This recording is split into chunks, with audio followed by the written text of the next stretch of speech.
저는 어떤 한 사람의 이야기로 오늘 설교를 시작합니다. 미국의 워싱턴 포스트라는 신문 기자로 직업을 시작을 했던 말콤 글래드웰이라는 사람이 있습니다. 그 사람은 2005년도에 타임지가 선정한 가장 영향력 있는 백인 중에 한 사람, 또 2008년에는 월스트리트 저널에서 세계에서 가장 영향력 있는 경영사상가 10사람 중에 한 사람으로 뽑힌 유명 인사입니다.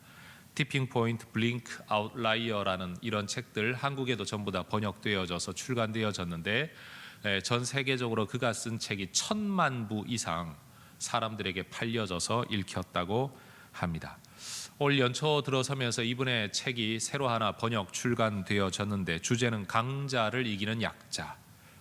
약자가 항상 지는 게 아니라는 이야기를 가지고 다윗과 골리앗이라는 이름으로 출판되어졌습니다.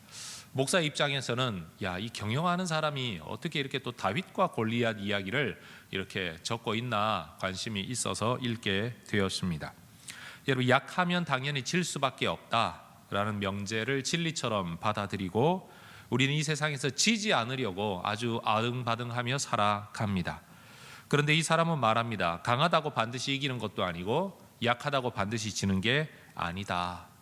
어쩌면 상대적인 왜소함, 연약함 속에서 나는 질 수밖에 없다. 흔히 세상이 이런 말 쓰죠. 얼마 전에 그런 말이 유행했는데 루저라는 말, 진 사람, 패배한 사람, 잃어버린 사람, 우리 한글로 바꾸면요 찌질이라는 말을 많이 쓰는데 정말로 세상 속에서 제 역할을 다 감당하지 못하고 늘 위축되어 살아갈 수밖에 없는 어떤 존재로 자기를 인식하는 우리에게 약해도 이길 수 있다라는 이야기는 굉장한 소망 또는 도전으로 들려집니다. 이 책에 읽을 만한 여러 이야기들이 있는데 그 중에 이런 이야기가 있죠. 가장 먼저 다윗과 골리앗 이야기를 하면서 여러분, 골리앗은 45kg가 넘는 이 중무장한 갑옷을 입고 그 다음에 무기도 3가지나 이렇게 다 들고 또 자기 앞에는 방패를 들고 뭔가 호위해주고 길 안내를 해주는 어떤 사람을 데리고 엘라 골짜기에 내려와서 이스라엘 백성을 향하여 외칩니다. 맞서 싸우자. 그리고 내가 이기면 니네가 우리 종이 되고 니네가 이기면 우리가 너희들의 종이 될게. 이 골리앗의 큰 외침 앞에서 어떤 이스라엘 백성들도 군사들도 나가 싸우질 못합니다. 왜냐하면 골리앗의 키가 2m 10cm가 넘는 큰 체구였고, 생각해 보십시오. 몸에 입고 있는 갑옷의 무게가 45kg라면 웬만한 여자 하나 이렇게 업고 싸우는 사람입니다. 그런데 여러분, 이 골리앗이 가지고 있었던 전투의 형태는 말 그대로 근접 전투입니다. 가까이 있는 사람에게 힘과 힘이 맞서면 여러분, 누가 골리앗을 이길 수 있겠습니까? 그런데 여러분, 이렇게 근접 전투에 익숙했고 그 방법으로 싸우려고 했던 골리앗에게 여러분, 다윗은 물매 돌을 날려서 그의 이마를 때리고 기절을 시키고 나중에는 그가 가지고 있었던 칼로 그의 목을 베어버립니다. 여러분, 전혀 골리앗이 생각하지 못했던 방법의 싸움을 가지고 다윗이 싸울 때 상대적으로 약했던 다윗이 오히려 골리앗을 이길 수 있었다는 이 성경의 이야기를 통해서 능력 있고 유능한 사람들이 만들어 놓은 룰에 우리가 따라가려고 하면 우리는 항상 질 수밖에 없지만 그 룰의 허점을 간파하고 우리 나름에 가지고 있는 장점을 가지고 싸우면 약한 사람도 이길 수 있다. 여러분, 예전에는 시골에서 자라나면 이 문명과 문화 생활을 잘하지 못해서 오히려 자녀들의 성장에 큰 걸림돌이 된다. 그래서 무조건 시내로 보내서 교육을 시키는 시대가 있었습니다. 그러나 요즘은 여러분, 아무리 기술이 있어도 자녀들의 삶과 인격 속에 자연 환경에 대한 경험, 우리가 흔히 말하는 EQ 같은 어떤 그런 다양한 창의성, 자연에 대한 경험이 훨씬 더 어떤 일을 해나가는 데 있어서 큰 힘이 된다는 사실 때문에 요즘은 귀향하는 사람들이 많지 않습니까? 지방으로 다시 돌아가서 오히려 자녀들을 어린 시절 동안에는 오히려 시골에서 키우는 것이 낫다, 이렇게 생각하는 사람들이 있습니다. 여러분, 옛날에는 무조건 좋다고 여겨졌던 것들이 항상 좋은 것이 아니라는 것을, 옛날에는 내가 누리지 못해서 그게 나쁜 거라고 생각을 했는데 지나고 보면 내가 누리지 못했던 것이 오히려 지금 내게는 유익으로 남는 일들이 우리 인생에 존재한다는 것을 기억한다면 이 책의 저자가 말하는 내용을 우리도 충분히 동의할 수 있을 것 같습니다. 여러분, 이 저자는 하버드 대학 같은 데를 예로 들면서 정말 수재라고 말하는 아이들이 모여들어서 공부하는 그 학교에서 그 모임 속에서도 엘리트 집단에 속하는 어떤 사람들만 만족하지 그 이외에 상당히 많은 사람들, 예를 들어 80에서 90% 이상 되는 사람들은 또 거기에서도 박탈감을 느낀다는 겁니다. 그래서 큰 연못에 작은 물고기가 될 거냐, 작은 연못에 큰 물고기가 될 거냐.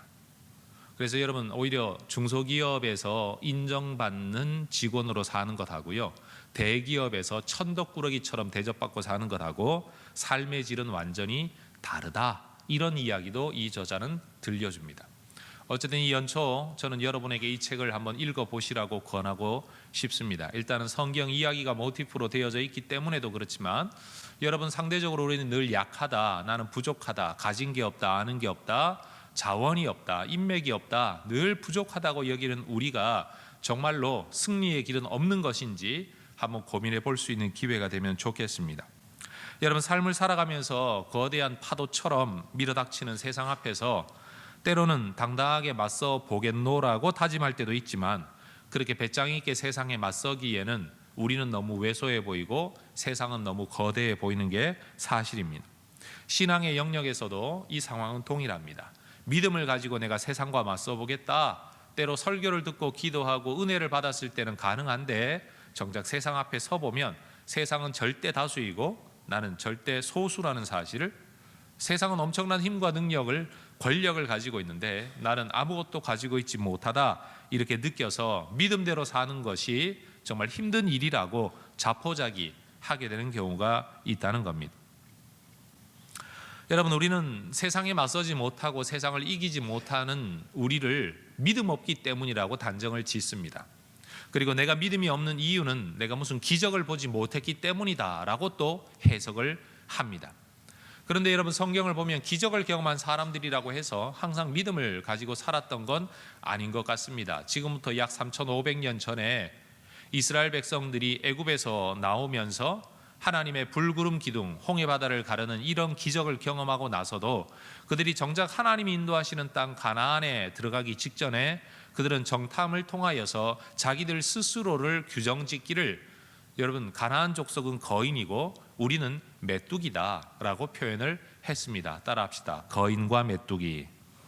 다시요. 거인과 메뚜기. 여러분, 하나님께서 과연 이 땅을 내게 주실 거냐 말 거냐에 대한 약속도 없고요, 그들을 이끌어 오셨던 하나님의 인도하심과 능력에 대한 믿음도 어디론가 다 사라져 버리고, 눈에 보이는 사실, 적들에 대한 확대 해석 거인, 나 자신에 대한 축소 해석 메뚜기, 이게 이스라엘 백성들의 관점이었습니다. 근데 문제는 이런 관점 때문에 이스라엘 백성들은 40년 동안이나 광야에서 헤매고 다닐 수밖에 없었다는 사실입니다. 한번 따라해 볼까요? 잘못된 관점은 인생을 허비하게 합니다. 여러분, 잘못된 관점을 가지고 살아가면요, 인생을 헛살게 됩니다. 허비하게 됩니다. 만약 거인과 메뚜기로 해석을 하지 않고 눈에 보이는 큰 덩치의 가나안 족속과 상대적으로 약해 보이는 우리를 보더라도 그걸 거인과 메뚜기로 해석할 것이 아니라 하나님이 우리에게 주신 땅, 우리는 하나님이 선택한 하나님의 백성들, 나는 능력이 없는 메뚜기 같은 존재일지라도 우리 하나님은 천지의 하나님이라는 관점을 붙들었다면 아마 이들에게 있어서 40년은 방황하는 40년이 아니었겠죠. 오히려 정복하는 40년이 되었을 것이고 하나님의 기적을 보는 40년이 되었을 겁니다. 그리고 40년이 그냥 지나갔으면 그나마 다행이죠. 이 에집트에서 나올 때에 대부분의 성인들은 이 40년 기간 동안 광야에서 죽고 맙니다. 한번 보십시오. 이집트에서 종살이에서 나왔다는 건 감사하지만 정작 새로운 땅으로 여러분 들어가지 못하고 헤매는 동안에 죽어버렸다면 이집트에서 나온 것이 그들에게 무슨 유익이 있겠습니까? 여러분, 불신의 세상에서 나와서 믿음의 땅으로 완전히 들어가면 우리의 믿음이 얼마나 행복하고 누리는 것이 되겠습니까?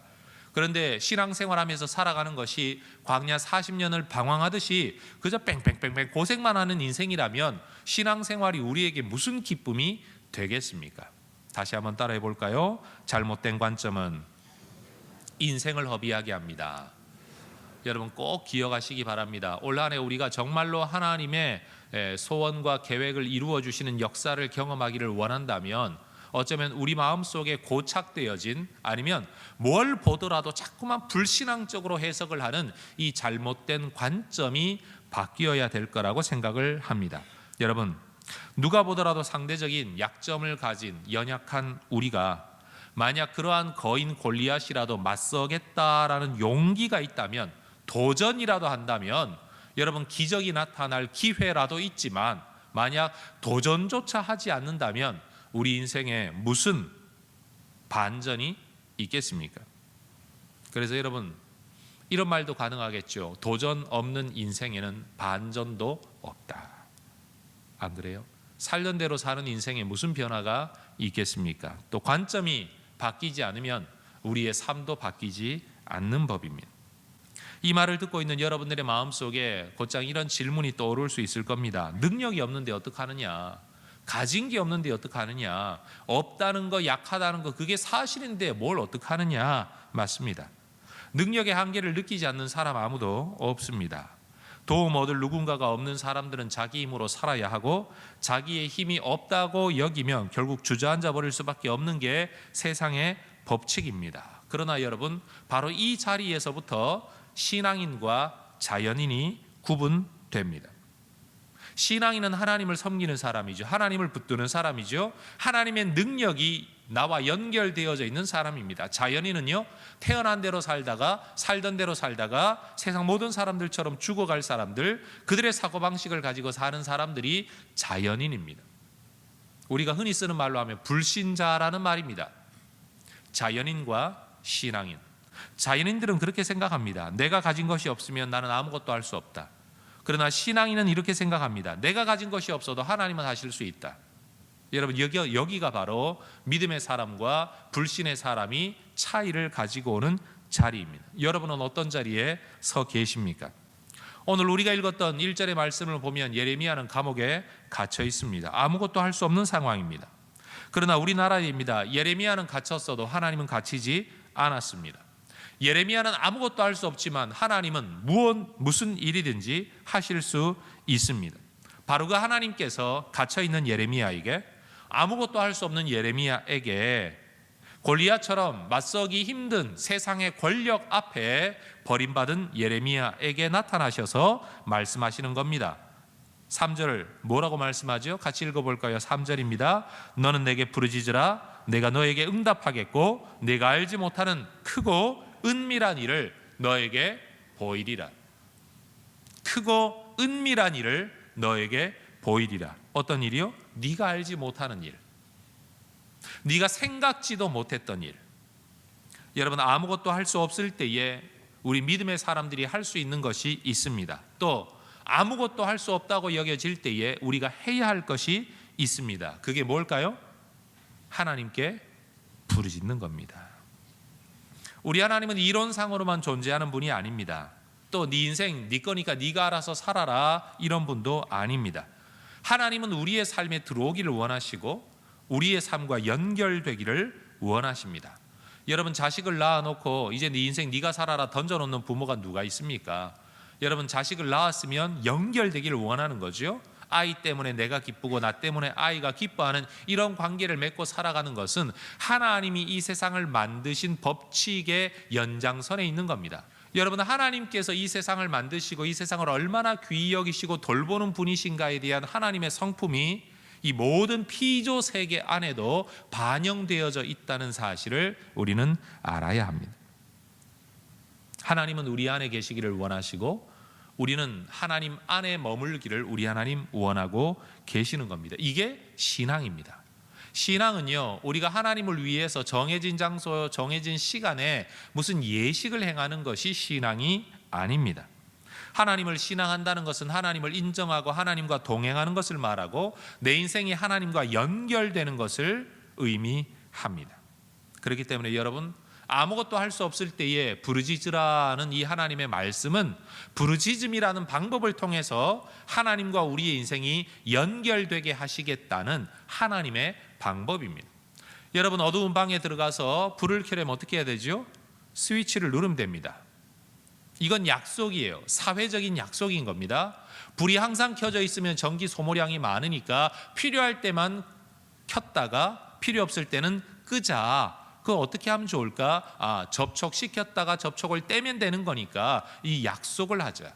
여러분, 하나님께서도 우리에게 말씀하시는 겁니다. 너희와 내가 연결되어져 있다는 사실을 너희가 인정하고 또 하늘의 자원이 너희에게 흘러 들어가기를 원할 때는 너와 내가 약속을 하자. 어떻게 해요? 스위치를 켜는 것으로. 어떤 스위치요? 부르짖음의 스위치를 켜는 것으로 하늘의 전기가 너희 인생이라는 전구 속으로 흘러 들어가면 너희들의 인생에 빛이 난다는 거죠. 우리 인생 자체는 빛을 낼 수가 없어요. 그러나 하나님의 전기가 흘러 들어오면 이 일이 가능해진다는 겁니다. 그래서 부르짖으라, 그러면 내가 너에게 응답하겠다. 스위치를 켜라, 그러면 불이 들어올 거다. 그러면 네가 알지 못했던 크고 비밀한 일을 네가 보게 될 거다. 왜 크고 비밀한 일입니까? 우리가 생각지도 못했던 우리의 생각의 규모를 넘어서고 우리의 상상의 한계를 넘어서는 일이기 때문에 크고 비밀한 은밀한 일이라고 성경이 말하는 거죠. 여러분, 성경의 내용이 뭡니까? 성경은 우리가 아무것도 할 수 없는 상황에서 그 하나님께 부르짖을 때 하나님이 베풀어 주셨던 기적의 이야기를 써놓은 책이 바로 성경입니다. 성경에는 이런 이야기들로 가득합니다. 사사기를 읽어보셨습니까? 삼손이라는 한 사람은 나귀 턱뼈 하나를 가지고 1000명을 때려 죽이는 엄청난 괴력의 소유자였습니다. 그러나 뭐합니까? 1000명을 이긴다고 해도 여러분, 그의 갈증을 이길 수는 없었습니다. 1000명을 죽일 수는 있었지만 자기 목숨 하나 살릴 능력이 삼손에게는 없었습니다. 근데 성경을 보면 그가 하나님께 부르짖습니다. 죽게 되었습니다. 살려주십시오. 그러자 하나님께서 땅에서 갑자기 물이 솟아나게 만들어서 그로 하여금 해갈하게 하고 탈진을 면할 수 있도록 해 주셨다는 이야기가 사사기 15장에 기록되어져 있습니다. 사사기를 넘어서면 또 사무엘 이야기가 나오죠. 아기를 가질 수 없어서 원통한 가운데 있었던 한나. 여러분, 사람이 애 하나 있든 없든 하나님이 그거하고 뭔 상관이 있습니까? 이 세상에 애 없이 사는 사람이 어디 한나 한 사람뿐이었겠습니까? 그런데도 불구하고 여러분, 있을 수 있는 일이고 하나님이 눈 감고 지나가도 세상에는 그런 일이 많은 일인데도 불구하고 누군가가 하나님 앞에 나와 부르짖습니다. 통곡을 합니다. 기도를 합니다. 그때 하나님은 그의 기도를 들어주십니다. 얼마든지 있을 수 있는 일, 남이 당하는 일 나도 당할 수가 있어요. 그러나 내가 그 일을 당했을 때 내가 하나님 앞에 엎드려 기도하면 하나님은 내 인생에 찾아오신다는 겁니다. 그래서 한나는 하나님 앞에 구하여 얻었다. 그래서 이름이 사무엘입니다. 하나님이 들으셨다는 거죠. 하나님께 구했다는 뜻입니다. 그게 바로 사무엘이라는 이름이 가지고 있는 의미입니다. 역대기를 넘어서면 히스기야 왕의 이야기가 나옵니다. 그가 유다 나라를 다스리던 때에 주변에 신흥 강대국이었던 아수르가 막강한 군사력을 이끌고 쳐들어옵니다. 너무 큰 군사력이라서 히스기야는 어떻게 맞서 싸울 힘이 없었습니다. 그냥 하나님 앞에 엎드려 부르짖기만 했습니다. 이때 하나님은 부르짖어 기도하는 히스기야를 구원하시기 위해서 유다 나라의 군대도 아니고 옆에 있는 이집트라든지 또 다른 나라의 지원군도 아니라 하나님의 천사를 직접 보내셔서 이들을 징벌하시고 유다 백성을 구원하십니다. 여러분, 하나님의 구원 방법은 다양합니다. 그러나 중요한 사실은 모두가 부르짖을 때 이런 일이 일어났다는 사실입니다. 성도들의 부르짖음에 응답하시는 하나님에 대한 기록은요, 시편 107편을 보면 정말 실감나게 기록되어져 있습니다. 제 자료 화면을 좀 보여드리죠. 여러분은 성경을 한번 보시되 중요한 단어가 여러분 4번이나 반복되는 패턴으로 이 시편 107편은 기록되어져 있습니다. 6절부터 제가 읽어보죠. 이에 그들이 근심 중에 여호와께 부르짖음에, 따라합시다. 여호와께 부르짖음에. 그 다음 일이 뭡니까? 하나님이 고통에서 건지시고 바른 길로 인도하시고 만족을 주시고 채워주십니다. 어떤 방법으로요? 8절은 말하죠. 여호와의 인자하심과 인생에 행하신 기적으로 말미암아 그를 찬송할지어다. 따라합시다. 여호와께 부르짖음에 기적으로 행하셨다. 여러분, 이 패턴이 이제 앞으로도 3번 더 반복됩니다. 13절부터 15절. 이에 그들이 그 환난 중에 여호와께 부르짖음에 여호와께서 기적을 행하십니다. 어떻게 해요? 고통에서 구원하시고 흑암과 사망의 그늘에서 인도하여 내시고 그들을 얽어맨 줄을 끊어 버리심으로써. 19절부터 21절도 말합니다. 이에 그들이 그들의 고통 때문에 여호와께 부르짖음에 또 기적으로 행하시는데 그들의 고통에서 그들을 구원하시고 고치시고 건지십니다. 28절 이하도 동일합니다. 이에 그들이 그들의 고통 때문에 여호와께 부르짖음에 또 기적으로 행하시죠. 어떻게 해요? 고통에서 그들을 인도하시고 광풍은 고요하게 하시고 물결은 잔잔하게 하시고 평온함으로 말미암아 기뻐하는 중에 여호와께서 그들이 바라는 소원의 항구로 인도하십니다. 여러분 오늘 집에 가서 꼭 이 시편 107편을 읽어보시기 바랍니다. 부르짖음에 기적으로 행하시는데 그 결과가 우리의 문제들을 해결하시고 인도하시고 구원하시고 기적을 행하여 우리의 삶을 새롭게 하신다는 이야기라는 말입니다. 여러분, 부르짖음은 하나님과 우리가 연결되는 방법입니다. 뿐만 아니라 부르짖음은 하나님의 역사와 기적을 우리 인생에 가지고 옵니다. 여러분, 하나님 앞에 한번 나타나 보세요. 이거는 비아냥거리는 것이기 때문에 하나님을 존중하는 게 아니고 신앙이 아니죠. 하나님은 만홀히 여김을 받는 분이 아니기 때문에 나타나 보세요 라고 말할 때는 나타나시지 않습니다. 오히려 그를 신뢰하여 그를 의지하여 그의 이름을 부르짖을 때 우리 하나님이 응답하신다는 겁니다. 사실 한국 교회가 가지고 있는 이 풍부한 영성 그리고 영적 자원 그리고 은사와 기적의 경험들의 근저에는 이 부르짖음이 담겨 있습니다. 한국 사람들이 정말로 일제시대를 거치면서 우리가 복음을 받아들이지 않습니까? 그리고 또 6.25를 거치면서 죽음의 위기 속에 하나님을 붙들지 않습니까? 그리고 모든 것이 다 허물어진 밑바닥에서부터 우리는 믿음 붙들고 일어선 민족이 아닙니까? 그러니 여러분, 우리의 믿음의 근저에는 정말로 독립을 갈구하는 일제시대의 성도들의 부르짖음, 전쟁터에서 살아남기 위한 부르짖음, 먹을 것이 없는 시절에 정말로 하나님의 은혜와 복을 간구했던 부르짖음, 그 위에 우리는 하나님의 기적과 은혜를 경험을 했습니다. 그런데 요즘은요, 부르짖지 않아요. 부르짖질 않아요. 정말로 너무 젠틀해요. 하나님 좀 들어주세요 이러고 말지 하나님 앞에 나와 마음을 토하면서 부르짖지를 않습니다. 이렇게도 해석할 수 있지 않겠습니까? 한국 교회 성도들의 기도의 패턴과 교회 성장과의 상관관계, 이런 논문을 만약에 쓴다면 여러분, 부르짖음이 극심할 때 오히려 교회는 성장하고요, 부르짖음이 잔잔해질 때 교회도 퇴조했다. 심지어 주일학교 학생들조차도 하나님 앞에 아무것도 모르면서도 부르짖을 때 어쨌든 하나님과 대면하는 경험들이 있었어요. 수련회 마치고 난 다음에 또다시 옛날 생활로 돌아가는 한이 있더라도 어쨌든 부르짖을 때 그들의 마음에는 감동이, 그들의 삶에는 하나님에 대한 체험들이 있었단 말이에요. 그런데 요즘 점점 부르짖는 수련회가 없어지죠. 그 결과가 뭡니까? 재미는 있었을런지 몰라도 하나님을 대면했다, 내가 하나님을 만났다, 내가 하나님을 믿어야 되겠다, 심지어 50, 60 되어서라도 내가 학생 때 만난 그 하나님 다시 찾아야 되겠다, 이런 경험들 자체가 아이들 속에 없다는 겁니다. 따라합시다. 부르짖음은 하나님과 우리가 이어지는 통로입니다. 방법입니다. 여러분 잊지 마십시오. 저 논란에 우리 성도들이 그저 열심히 살면 되지 뭐 기도를 꼭 그렇게 해야 돼? 라고 말하는 자리에 서지 말고 하나님 앞에 부르짖어 기도하는 자리에 서시기를 주의 이름으로 축원합니다. 여러분, 정말 할 수만 있으면 건강한 기도원과 산에 올라가서 부르짖어 보십시오. 어떤 기도의 굴에 들어가서 한번 부르짖어 보십시오. 저는 목회를 하면서 우리 교회에서 정말 아쉬운 것 중에 하나가 정말 부르짖어 기도할 장소가 없다는 사실이에요. 예배당에 나와서 부르짖으려니 뭔가 좀 어색하고 나 혼자만 있는 공간에서 정말 눈물 좀 쏟아내면서 하나님께 부르짖어도 남이 모르고 그것이 그냥 허용되어질 수 있으면 좋은데, 여러분 우리 교회에 그런 기도 처소가 없다는 사실이 정말 저도 아쉬워요.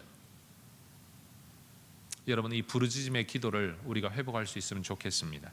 쓸데없이 노래방 가가지고 세상 가요나 부르면서 부르짖지 마시고, 여러분 정말로 하나님의 예배당에 오셔가지고 주님의 이름 크게 부르짖을 때, 여러분 삼손에게, 히스기야에게, 한나에게, 또 여러 믿음의 사람들에게 역사하셨던 이 하나님의 기적의 역사가 우리 인생에 나타날 거라고 확신합니다.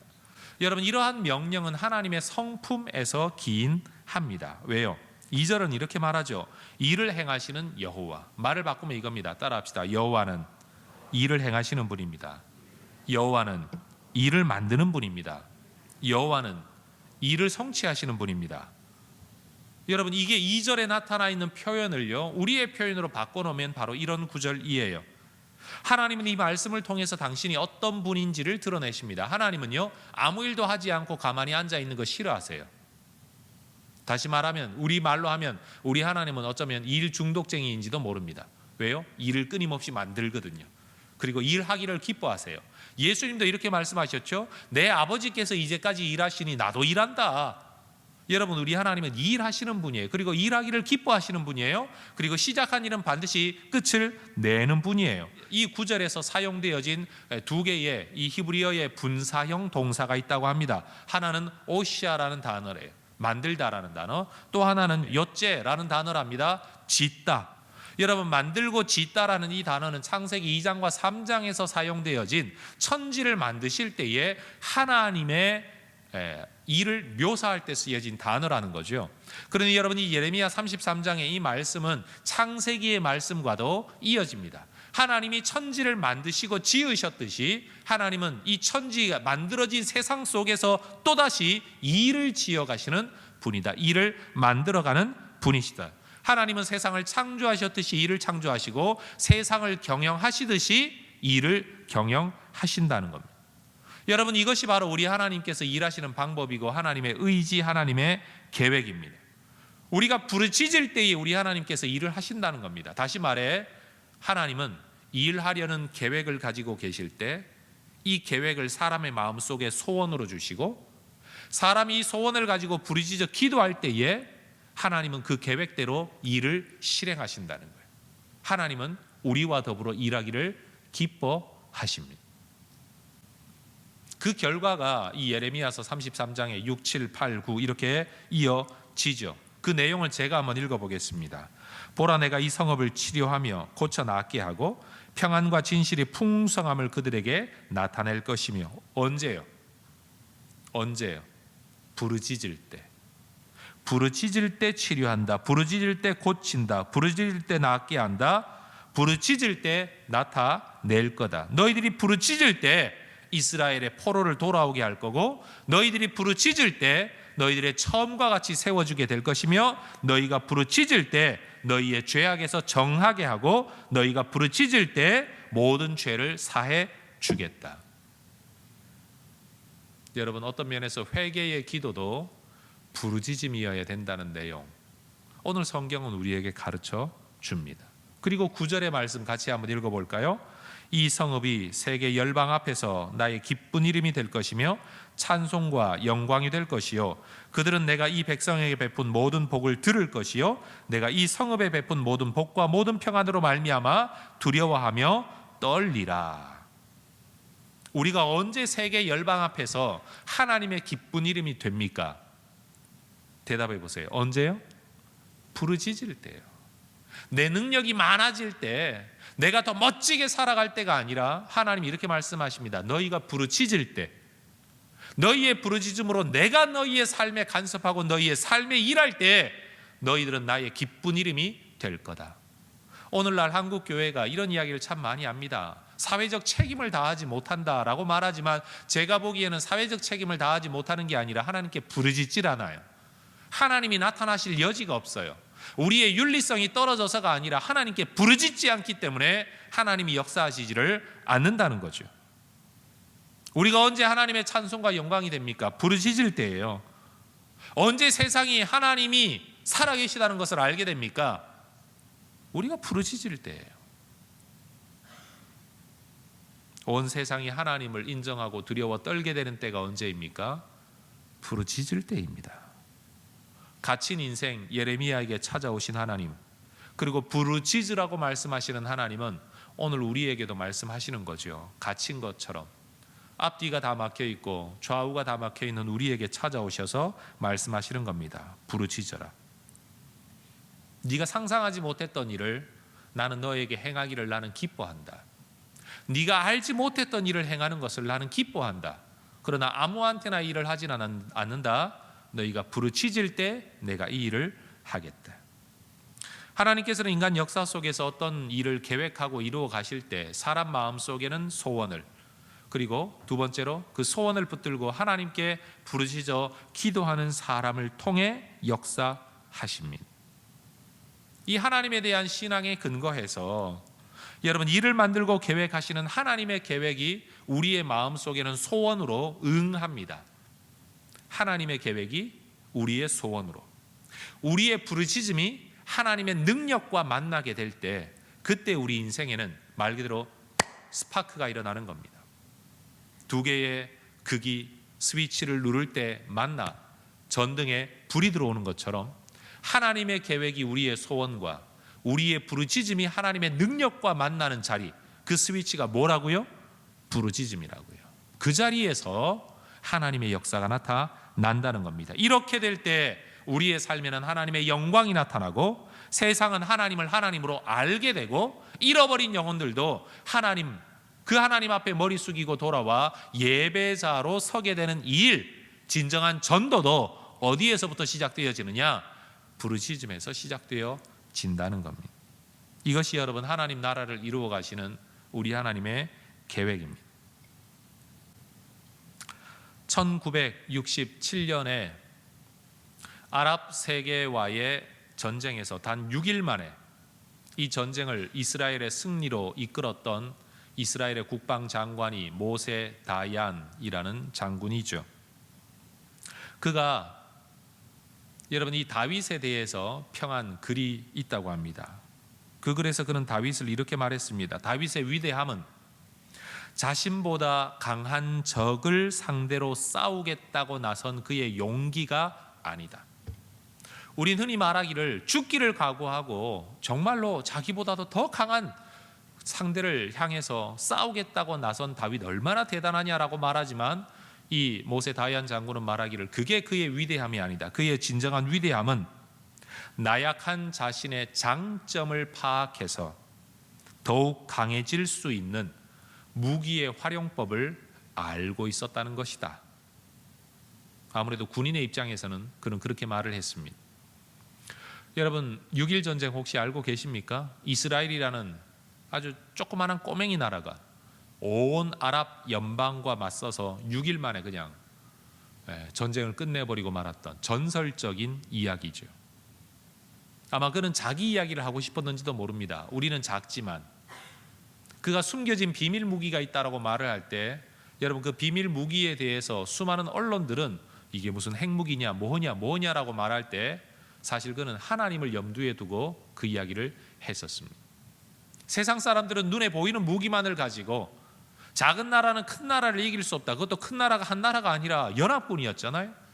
그런데도 그는 작은 나라가 작은 무기를 가지고 눈에 보이지 아니하는 하나님이라는 무기를 가지고 오히려 6일 만에 그들을 제압해버리고 말았습니다. 여러분 그의 말에 근거해서 만약 오늘 이 설교를 결론 짓는다면 이런 말이 가능하겠죠. 성도들의 위대함이라는 것은 자기의 능력을 키워 위대해지는 것, 또는 무능력함을 무릅쓰고라도 죽기를 각오하고 세상에 맞서는 그런 담대함에 있는 것이 아니고, 연약한 자기가 가지고 있는 무기, 다시 말해 하나님의 이름과 부르짖음이라는 이 기도의 무기를 활용하는 법을 아는 것, 그게 진짜로 성도를 위대하게 만든다는 겁니다. 여러분 능력이 있어서 하나님께 쓰임받을까요? 부르짖기 때문에 쓰임받을까요? 능력이 있어서 하나님이 복을 주시는 걸까요? 부르짖어서 복을 주시는 걸까요? 그래요. 근데 우리는 늘 고민하죠. 능력이 없다, 가진 게 없다, 아는 게 없다, 믿음이 없다.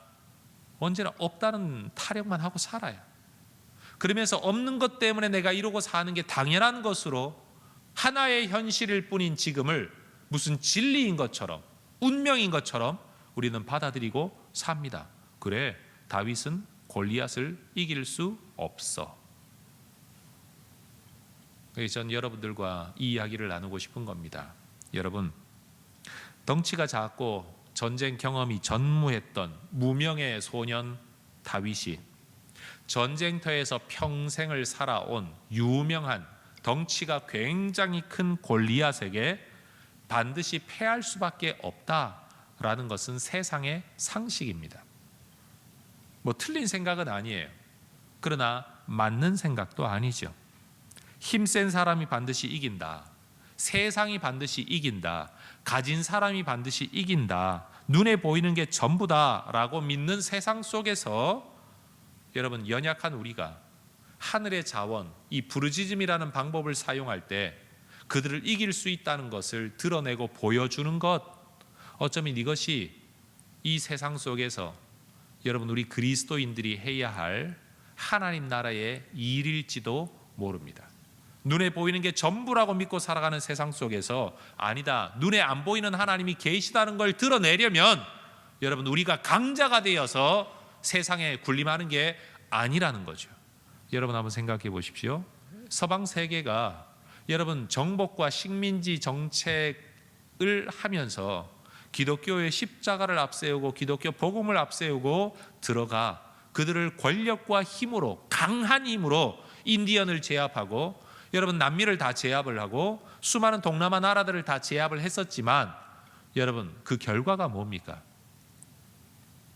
힘에 눌려 있을 때는 기독교인 것 같았어요. 그러나 독립을 하면서부터 그들은 기독교에서도 독립을 하고 말았습니다. 힘과 능력으로 세상 속에 하나님을 드러내겠다? 여러분, 그건 하나님의 방법이 아닌 것 같아요. 오히려 세상이 자발적으로 이 믿음 안에 들어오게 되는 건 연약하고 약소한 다윗임에도 불구하고 하나님이 그를 통해 나타나실 때, 아, 눈에 보이는 게 전부가 아니구나. 총과 칼에 억눌려서 억지로 교회를 가는 게 아니라, 아, 내가 내 총을 내려놓고 내가 내 칼을 내려놓고 오히려 저 없어 보이는 저들이 믿고 있는 하나님이야말로 살아계신 하나님이로구나.